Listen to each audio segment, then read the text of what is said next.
नमस्कार, आप देख रहे हैं इंडिया न्यूज उत्तर प्रदेश उत्तराखंड और मैं हूं आपके साथ आयुष चतुर्वेदी। चलिए इस बुलेटिन की शुरुआत बड़ी खबर के साथ करेंगे। कल दूसरे चरण के लिए मतदान होना है और 9 जिलों की 55 विधानसभा सीटों पर मतदान होगा। मतदान के लिए पोलिंग पार्टियां रवाना हो चुकी हैं। मतदान केंद्रों पर सुरक्षा व्यवस्था बढ़ा दी गई है। अति संवेदनशील बूथ पर प्रशासन की पैनी नजर है। तो कल सेकेंड फेज की वोटिंग होनी है और ऐसे में पोलिंग पार्टी को रवाना कर दिया गया है। मतदान केंद्रों पर सुरक्षा व्यवस्था को और बढ़ाया गया है। खासतौर से अति संवेदनशील जो बूथ हैं वहां पर सुरक्षा बढ़ाई गई है। 9 जिले 55 विधानसभा सीटें हैं। सेकेंड फेज के चुनाव उत्तर प्रदेश के अंदर इन 55 विधानसभा सीटों के लिए होने हैं और पोलिंग पार्टीज को रवाना कर दिया गया है। कुछ तस्वीरें हम आपको दिखा रहे हैं। ये तस्वीरें आप देख सकते हैं। पोलिंग पार्टी को जब रवाना किया जा रहा था उस वक्त की ये तस्वीरें हैं जहां पर पोलिंग पार्टी अपने अपने पोलिंग स्टेशन के लिए रवाना हुई है और कल दूसरे फेज के लिए वोटिंग होनी है। 9 जिलों में 55 विधानसभा सीटों के लिए द्वितीय चरण में कल मतदान होगा। तो बड़ी जानकारी है, बड़ी खबर आप तक पहुंचा रहे हैं उत्तर प्रदेश के अंदर। हालांकि 7 चरणों में चुनाव होने हैं। पहले चरण का चुनाव संपन्न हुआ है और अब द्वितीय चरण का चुनाव जिसके लिए कल वोटिंग होनी है और इसी तरीके से 7 चरणों में कुल उत्तर प्रदेश के अंदर मतदान होना है, जिसमें कल सेकेंड फेज के लिए 9 जिलों में 55 विधानसभा सीटों के लिए वोट डाले जाएंगे और उसको लेकर के प्रशासन ने अपने स्तर पर जो तैयारियां हैं उनको पूरा कर लिया है, क्योंकि कल सुबह 7 बजे से मतदान शुरू होगा। तो पोलिंग पार्टी अपने अपने पोलिंग स्टेशन पर पहुंच चुकी हैं।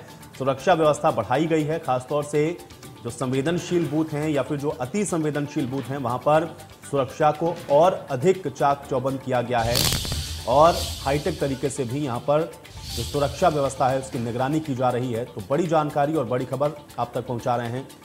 तो कल 9 जिलों की 55 विधानसभा सीटों के लिए मतदान होना है। यह इस वक्त की बड़ी और अहम जानकारी है। तो 9 जिले आते हैं इस द्वितीय चरण में, जहां पर कुल इन 9 जिलों के अंदर 55 विधानसभा सीटें हैं जहां पर कल वोट डाले जाएंगे और उत्तर प्रदेश के साथ साथ उत्तराखंड में भी कल विधानसभा के चुनाव होने हैं। तो ऐसे में इस समय जो चुनावी माहौल है वो पूरी तरह से अपने चरम पर है और अब कल वोटिंग होनी है। सेकंड फेज के अंदर उत्तर प्रदेश में 9 विधानसभा और 55 सीटें हैं जहां पर कल वोटिंग होनी है। और चलिए बातचीत करते हैं, सीधे बरेली का रुख कर लेते हैं। हमारे साथ हमारे सहयोगी आशीष हमारे साथ जुड़े हुए हैं। आशीष, कल वोटिंग होनी है, पोलिंग पार्टीज पहुंच चुकी हैं अपनी अपनी कॉन्स्टिट्यूएंसी में। फिलहाल क्या जानकारी है, तैयारियां क्या हैं?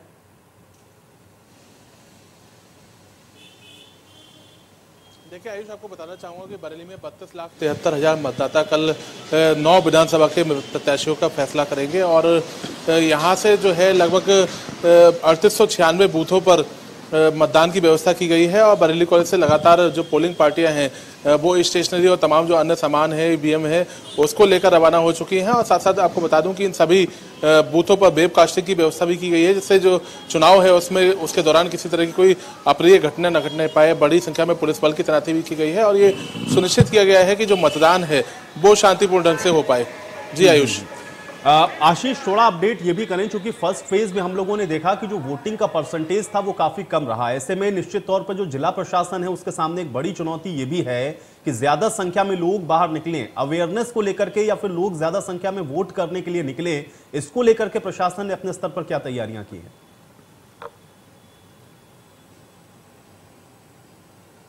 देखिए आयुष, आपको बता दूं कि प्रशासन द्वारा लगातार मतदाता जागरूकता के लिए प्रयास किए जा रहे हैं। तरह तरह के कार्यक्रम यहाँ पे आयोजित किए गए हैं। स्वीप नामक कार्यक्रम के दौरान मतदाता को ये बताया गया कि किस तरह से वो अपने मत का प्रयोग कर सकते हैं। इसके अलावा विभिन्न सामाजिक संस्थाएं भी इस तरह की जागरूकता फैलाने में लगी हुई हैं कि लोग अगर अपने घरों से बाहर निकलेंगे, अपने मत का प्रयोग करेंगे, तभी एक अच्छे उम्मीदवार को अपने जनप्रतिनिधि के तौर पर चुन सकते हैं। प्रशासन द्वारा और सामाजिक संस्थाओं द्वारा लगातार प्रयास किए जा रहे हैं कि लोग ज़्यादा से ज़्यादा संख्या में अपने घर से बाहर निकलें। लेकिन आपको बता दूं कि जैसा कि आज रविवार का दिन है और कल मतदान के दिन अवकाश होता है, सार्वजनिक अवकाश का दिन होता है, लिहाजा ये सुनिश्चित किया जा रहा है कि कहीं लोग अपने घर से बाहर इसको वीकेंड की छुट्टियां मानकर न निकल जाएं।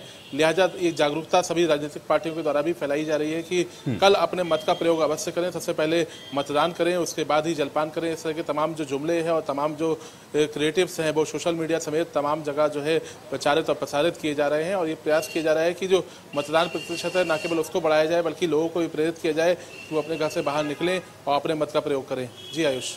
बिल्कुल आशीष, आप हमारे साथ बने रहिए। दो और सहयोगी मेरे साथ जुड़ रहे हैं, शाहजहांपुर से सुशांत हमारे साथ जुड़ रही हैं और इसके अलावा रामपुर से ओमपाल भी हमारे साथ जुड़े हुए हैं। आप सबसे पहले ओमपाल का रुख करते हैं। ओमपाल, रामपुर में इस समय क्या तैयारियां हैं, क्योंकि सेकंड फेज का मतदान होना है और रामपुर अपने आप में बेहद हम ये कह सकते हैं कि चर्चा वाली सीट है।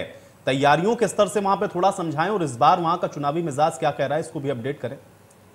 देखिए, सबसे पहले अगर मैं प्रशासन की बात करूं तो जो रामपुर के जिला अधिकारी हैं वो और पुलिस अधीक्षक अंकित मित्तल लगातार अपनी जो कोशिशें हैं, उनके जो अपने खाके हैं उस पर खरा उतरने के लिए मैं देख रहा हूं कि सुबह से ही आज वो दोनों जगह जगह पर लगे हुए हैं। कलेक्ट्रेट परिसर में भी जो उनका कंट्रोल रूम है, वहां से तमाम सारी चीजें देखी जा रही हैं।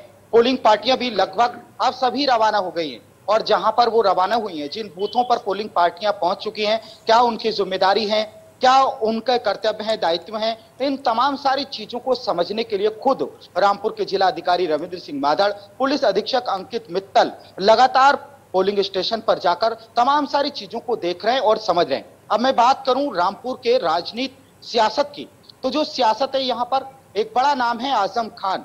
भले ही सीतापुर की जिला जेल में बंद है अपने ऊपर लगे आरोपों को लेकर, लेकिन उनके बेटे और उनकी पत्नी तंजीन फातिमा, जो कि कई मुकदमों में जेल से रिहा हुई हैं, उन्होंने राजनीति जमीन तैयार की है। क्योंकि ये जमीन तो आजम खान की है, क्योंकि रियासत के दौरान यहाँ पर जो हुकूमत हुआ करती थी तो वो नवाब परिवार की होती थी और नवाब परिवार एक लंबे समय से यहाँ पर राज करते चले आए। लेकिन बाद में ये सत्ता सियासत में जब आई तब आजम खान ने यहाँ पर 45 बरस तो इसी नगर विधानसभा 37 पर राज किया और यही वजह है जब वो सांसद का चुनाव लड़े तो देखिए जयप्रदा जो एक बड़ी अभिनेत्री भी हैं और बड़ी राजनेता भी हैं, वो बात अलग है कि आजम खान रामपुर लाए थे, लेकिन एक वक्त हुआ कि जिनको लाए थे वही उनके सामने चुनाव में आ गई और उन्होंने कहा भी था कि मैं आजम खान को हरा दूंगी। लेकिन आजम खान है। आजम खान इसलिए आजम खान है कि यहाँ की आवाम आजम खान को मानती है, जानती है, समझती है और आजम खान भी यहाँ की नब्ज अच्छी तरह से समझ गए और यही वजह है कि उनके जो वोटरों का इलाज है वो कर लेते हैं और यही वजह है कि वो सांसद का चुनाव जब लड़े तो सांसद बनकर संसद में पहुंचे और वहां पर जो तमाम सारी चीजें। ओमपाल, थोड़ा इस समीकरण को और समझेंगे, लेकिन पहले सुशांत का भी रुख कर लेते हैं। सुशांत, अपडेट क्या है शाहजहांपुर में इस वक्त? शाहजहांपुर में कल दूसरे चरण का मतदान होना है। 14 फरवरी को सुबह 7 बजे से मतदान शुरू हो जाएगा। उसके बाद आयुष आपको साफ तौर से बताना चाहेंगे कि आज पोलिंग पार्टियां जो थी वो रवाना कर दी गई है। 2647 बूथ बनाए गए हैं, जिसमें से 49 जोन भी बनाए गए, 277 सेक्टर मजिस्ट्रेट बनाए गए हैं। अगर हम बात करें सुरक्षा व्यवस्था की आयुष, तो यहाँ पे आए सुरक्षा व्यवस्था को लेकर 160 अर्धसैनिक बल तैनात किए गए। उसके साथ ही 25,000 पुलिसकर्मी भी तैनात किए गए। सुरक्षा व्यवस्था की लेकर पुलिस ने पूरे प्रशासन ने तैयारियां की है, पूरा बल अपना झोंक दिया है, सारी ताकत लगा दी है कि कल जो चुनाव है वो शांतिपूर्ण ढंग से सुनिश्चित हो। लेकिन इसमें सबसे अहम बात है कि अगर हम राजनीतिक समीकरण की बात करें तो शाहजहांपुर विधानसभा जो है वो सबसे अहम विधानसभा इसलिए मानी जाती है कि 8 बार से लगातार कैबिनेट मिनिस्टर सुरेश कुमार खन्ना वहां से लगातार जीतते हुए आ रहे हैं। इस बार 9वीं बार है। अगर हम 2017 की बात करें तो उन्होंने 20,000 से ज्यादा सभा प्रत्याशी को वोटों से हराया था। वहीं पर पूरे जिले की अगर 6 विधानसभा की बात करें तो 6 विधानसभा में 5 सीटें भारतीय जनता पार्टी की थी, एक जो सीट थी वो समाजवादी पार्टी की थी। इस बार लगातार करारी हाट सीट 2 ही मानी जा रही है, एक शाहजहांपुर विधानसभा, एक तिलहर विधानसभा। क्योंकि तिलहर विधानसभा का जो भारतीय जनता पार्टी का पिछली बार का विधायक थे रोशन लाल वर्मा, इस बार उन्होंने सपा ज्वाइन कर ली है। पिछली बार 2017 में उन्होंने पूर्व केंद्रीय मंत्री जितिन प्रसाद को करारी हार दी थी। आयुष, बहुत शुक्रिया आप तीनों का हमारे साथ जुड़ने के लिए, तमाम जानकारी को हमारे दर्शकों तक पहुंचाने के लिए। तो हालांकि अब सेकंड फेज के लिए कल वोटिंग होनी है और आप देख रहे हैं कि जो तैयारियां हैं वो अपने अंतिम चरण में पहुंच चुकी हैं।